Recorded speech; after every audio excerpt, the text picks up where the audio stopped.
নমস্কার সকলকে।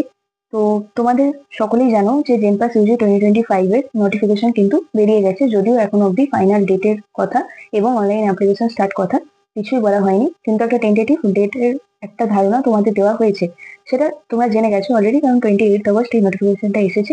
তো আমি এবার যে বিষয় নিয়ে কথা বলবো সেগুলো আমি এখানে পরপর বলছি এই ভিডিওতে। যাই হোক, প্রথমে যেটাই বলার সেটা হচ্ছে বিএসসি নার্সিং নিয়ে যারা কোর্স পার্সু করতে চাও এবং বিভিন্ন প্যারামেডিক্যালের কোর্স যারা তোমরা অ্যাডমিশন নিতে চাও, সেক্ষেত্রে তোমাদেরকে জেনপাস ইউজি এক্সামটা অ্যাপিয়ার করতে হয় ওয়েস্ট বেঙ্গলের ক্ষেত্রে, এবং এর মাধ্যমে তোমরা এই সমস্ত কোর্সগুলোতে অ্যাডমিশন নিতে পারবে। তোমরা সকলেই জানো যে বিভিন্ন কেস এর জন্য তোমাদের কোর্টেতে কিছু সমস্যা চলছিল, তার জন্য এক্সামটা নেওয়া যেতে পারেনি এবং ডাব্লিউবিজি রেজাল্টও অনেকদিন ধরে আটকে ছিল। তো সেটাও রেজাল্টও আউট হয়ে গেছে এবং তারপরেই এই জেনপাসের নোটিফিকেশনে কিন্তু এসে গেছে। তো এবার যেটা বিষয় যে একটা টেন্টেটিভ যেটা তোমাদের বলা হয়েছে যে সেপ্টেম্বরের একটা সানডেতে এক্সাম নেওয়া হবে। এবার এই 21 আর 28 নেওয়াটা একটু সমস্যা, কারণ 28 একদম পুজো স্টার্ট হয়ে যাচ্ছে আর 21 হচ্ছে মহালয়া। তো মহালয়ার দিন নিলেও নেওয়া যেতে পারে, কিন্তু 7 হচ্ছে আজ, মানে আজ থেকে আর 7 দিন পর এক্সাম নেওয়াটা এখানে সমস্যা, কারণ অনলাইন অ্যাপ্লিকেশন স্টার্ট করতে হবে, তারপর ক্যাটাগরাইজ করতে হবে, অ্যাডমিশন অর্থাৎ অ্যাডমিট কার্ড আসবে, এবং তাই এই 7 দিনের মধ্যে এক্সাম কন্ডাক্ট করা খুবই অসুবিধে। এবং 14 নেওয়া যেতে পারে, তার জন্য অ্যাপ্লিকেশন স্টার্ট হয়তো এতদিনে হয়ে যাওয়া উচিত ছিল। তো যেহেতু একটা স্পেশাল কেস, হয়তো খুব তাড়াতাড়ি কাজ হবে, কিন্তু তাও 21 নেওয়া যেতে পারে। 28 হওয়াটা খুবই মনে হয় না নেওয়া হবে। এবং যদি অক্টোবরে করতে হয় তাহলে 5th 12th 19th আর 26th এই 4টে ডেট আছে। যদি সেপ্টেম্বরে না নেওয়া যায়, এখানে ক্লিয়ারলি বলা আছে হয়তো সেপ্টেম্বরে একটা সানডে হয়ে যাবে, তো সেক্ষেত্রে তোমরা 14 বা 21 ধরে রাখতে পারো। এবং যদি রেজাল্ট আর অ্যাডমিশন, মানে তোমাদের প্রসেস কবে স্টার্ট হবে বা ক্লাস কবে থেকে স্টার্ট হবে এই কথা যদি বলি, সেটা হচ্ছে তোমরা ধরে রাখতে পারো মোটামুটি যদি সেপ্টেম্বরেই এক্সাম কন্ডাক্ট করে ফেলতে পারে, তাহলে অক্টোবরে রেজাল্ট পার করে নভেম্বর থেকে ক্লাস স্টার্ট করে দেওয়ার একটা প্রসেস স্টার্ট হবে, তার মধ্যে কাউন্সিলিং হয়ে যাওয়ার কথা। আর যদি বাই চান্স অক্টোবরে চলে যায় এক্সাম, সেক্ষেত্রে নভেম্বরের মধ্যে রেজাল্ট আউট করে নভেম্বরেই কাউন্সিলিং স্টার্ট হয়ে যাবে এবং হয়তো ডিসেম্বর থেকে ক্লাস স্টার্ট হয়ে যাবে। তো এইরকম একটা ধারণা তোমরা নিয়ে চলতে পারো। এবার একটা বিষয় আসি, সেটা হচ্ছে কম্পিটিশনের কথা। তো দেখো, কম্পিটিশন এই বছর কিরকম থাকবে, বিভিন্ন জায়গায় কম্পিটিশন কিন্তু বাড়ছে। এবার জেনপাসের ক্ষেত্রে কিন্তু একটা অন্যরকম পরিস্থিতি, তার কারণ এই এক্সামটা হয়ে যাওয়ার কথা জুন, ঠিক আছে?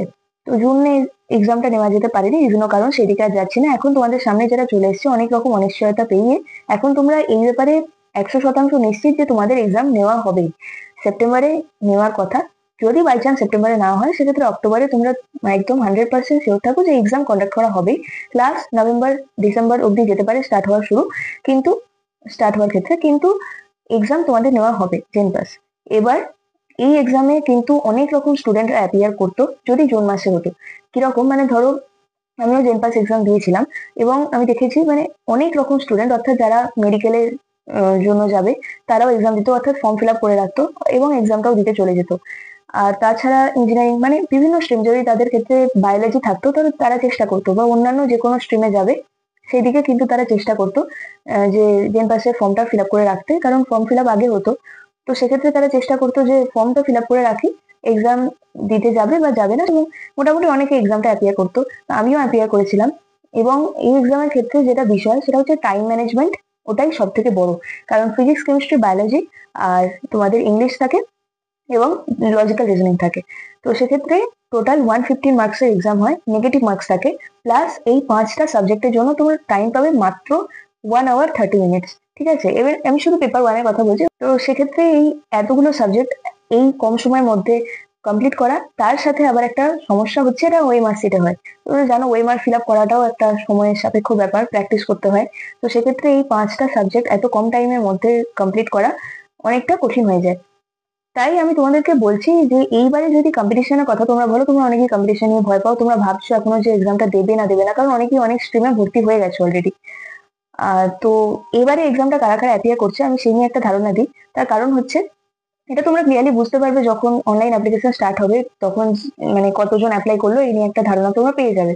কিন্তু ম্যাক্সিমাম স্টুডেন্ট কিন্তু এইবারে অলরেডি অন্যান্য কোর্সে অ্যাডমিশন নিয়ে নিয়েছে, অনেক বড় বড় ইনস্টিটিউট বা যারা মেডিকেল যাবে, ইঞ্জিনিয়ারিং যাবে, বা বিভিন্ন জেনারেল স্ট্রিমে বা অন্যান্য কোর্সে যারা অ্যাডমিশন নেওয়ার, তাদের কিন্তু অলরেডি অ্যাডমিশন হয়ে গেছে। এবার যারা অ্যাডমিশন, মানে এখানে যারা যারা তোমরা অ্যাপিয়ার করতে যাবে এক্সামটা, তাদের ক্ষেত্রে হচ্ছে যাদের হয়তো এইমস নার্সিং এ হয়নি বা এইমস নার্সিং এ রেজাল্ট অত ভালো হয়নি বা অ্যাডমিশন নেয়নি, কিংবা যাদের নার্সিং নিয়ে যাওয়ার ইচ্ছা ছিল বা প্যারামেডিক্যাল কোর্সে যাওয়ার ইচ্ছা ছিল ওয়েস্ট বেঙ্গল থেকে, তারা এই এক্সামটায় কিন্তু অ্যাপিয়ার করতে যাচ্ছে।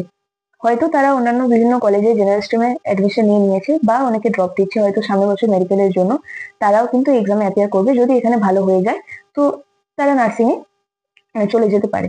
এইরকম একটা বিষয়, অর্থাৎ আমার মনে হয় না যে এই বছর বিশাল একটা বার্ডেন থাকবে।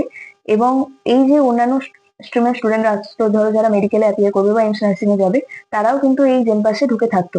সেই স্টুডেন্ট গুলো কিন্তু অলরেডি এইবারে নেই, তারা কিন্তু এই এক্সামে বসবেই না। তাই আমি বলবো যারা এখনো ভাবছো যে হয়তো এতদিন আর ওই 11-12 মানে সায়েন্সের পড়াগুলো কিংবা এই মুহূর্তে আর এই কতদিন তোমরা হাতে সময় পাচ্ছ সেটাও কিছু বুঝতে পারছো না, কিন্তু মোটামুটি আমি যদি ধরি 15-20 দিনের মধ্যে তোমরা হয়তো আর পারবে না, একদমই এইসব ভেবো না। যাদের ইচ্ছে আছে প্যারামেডিক্যাল কোর্স বা নার্সিং এ যাওয়ার, তারা অবশ্যই এই এক্সামের ফর্মটা ফিল আপ করো এবং অনলাইন অ্যাপ্লিকেশন তোমাদের স্টার্ট হলে অবশ্যই নোটিফিকেশন দিয়ে দেওয়া হবে। তো সেক্ষেত্রে প্লিজ তোমরা অ্যাপ্লিকেশন ফর্মটা ফিল আপ করো এবং এক্সামটা দিতে যাও। এবং আমি চেষ্টা করবো, আমি যতটুকু জানি আমার এক্সামটা দেওয়ার পর যা এক্সপিরিয়েন্স, সেটা আমি তোমাদের সাথে শেয়ার করা, যে কিভাবে এই এক্সামে টাইম ম্যানেজ করে খুব ভালো র্যাঙ্ক করা যায়। কম্পিটিশন দেখো সব জায়গাতেই থাকবে, সেটা এবারেও থাকবে, কিন্তু তোমরা যদি সিরিয়াসলি এক্সামটার জন্য পড়ো এবং কোয়েশ্চেন প্র্যাকটিস ভালো করে, অলরেডি তো তোমাদের সিলেবাস কভার করাই আছে যারা এবারে এইচএস দিয়েছো কিংবা যারা ড্রপ দিয়েছো, বা বিভিন্ন বিভিন্ন রকম কেস হতে পারে। তো সেক্ষেত্রে তোমাদের অলরেডি কিন্তু পড়া আছে, তোমাদের কি করতে হবে এখন শুধু রিভিশন করতে হবে। তোমরা রিভিশন করলেই বুঝতে পারবে যে অনেক কিছু কিন্তু তোমাদের মাথায় আছে। এখন যেটা করবে, লজিক্যাল রিজনিং এর উপর বেশি জোর দাও, আমি সেই নিয়ে ভিডিও দেবো কি লজিক্যাল রিজনিং এ কি করে খুব ভালো স্কোর করা যায়।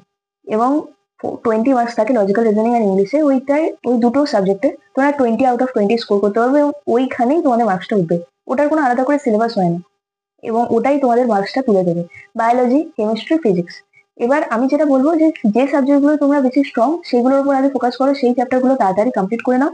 তারপর ধরো কেমিস্ট্রি, ফিজিক্স, আমি যদি ধরে নিই যে বায়োলজিটা অনেকের মানে পড়া থাকে বা বায়োলজিটা সহজে তোমাদের কমপ্লিট করা সুবিধা, সেক্ষেত্রে বায়োলজিটা আগে রিভিশন দিয়ে নাও।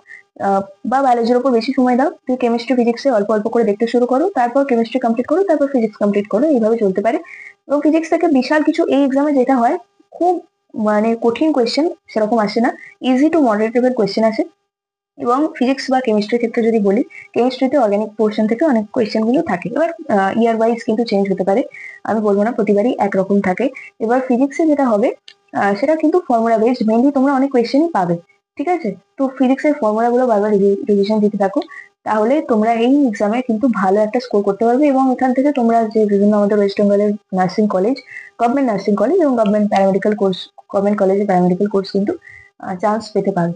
যেটা তোমাদের হাতে আছে সেটা তোমরা করো এবং আশা করি তোমরা সকলেই খুব ভালো করবে। এবং আমিও চেষ্টা করবো তোমাদের যতটুকু আরো বিভিন্ন ভাবে ভিডিও দেওয়ার, সেটা আমি চেষ্টা করবো।